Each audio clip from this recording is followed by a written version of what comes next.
Hello fellow hunters, and welcome to a Monster Hunter analysis. Today we're going to do a zoological analysis of the Pukei-Pukei.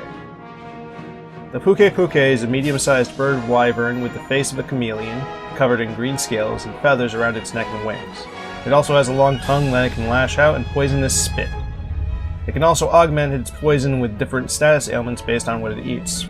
For example, eating scatternuts will give its poison the ability to stun. In-game, the purpose of this monster is to familiarize the player with the poison status ailments, similar to the Gypceros in previous games. As you can see here in the monster notes, its head, tail, and wings are its weak point. To inflict the most damage, focus primarily on the head. Keep in mind this is risky as you have a greater chance of being poisoned. Now, attacking its head will eventually break its poison sac, preventing him from spitting at you, so use your discretion as far as this is concerned. As far as elements go, its greatest weakness is thunder. It's also susceptible to sleep and paralysis. The beast will stay primarily between areas 6 and 7, and will move to 8 occasionally to gather scatternuts. This territory overlaps with the Agenath, so if you're really hurting, you can try getting them to fight each other.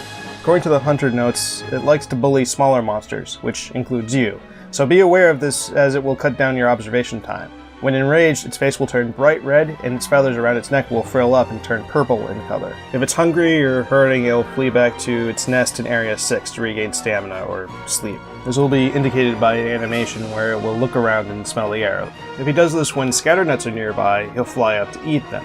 This is a perfect time for any ranged attacks that you have.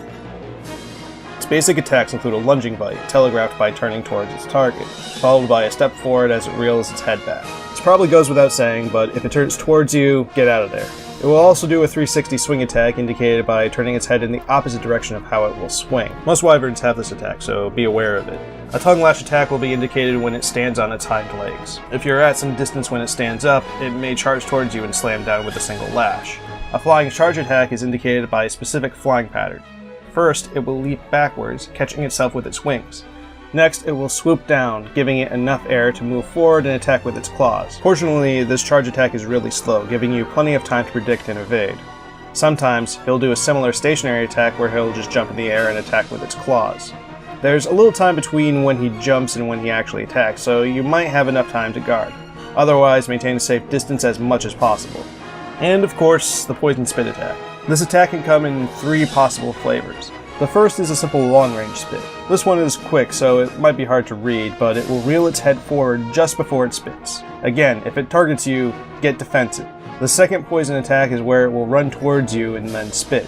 This is probably its most useless attack, as it is incredibly easy to counter, even when enraged, unless of course you stand right in front of it. If he has enough scatternuts, he'll use a burst attack where he'll cover the ground with poison. You can tell he is prepared for this when his neck and tail are engorged. His telegraph is the same as his normal spit attack, but he'll fire off in groups of 3. Your main rewards you'll get from defeating the Pukei-Pukei are its scales and poison sacs.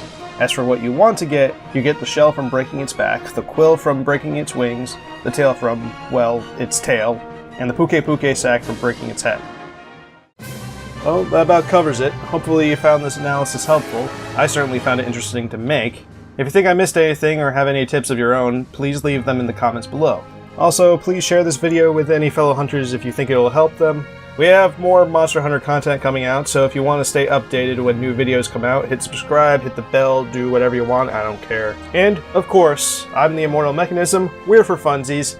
Thanks for watching, good hunting, and have a pleasant day.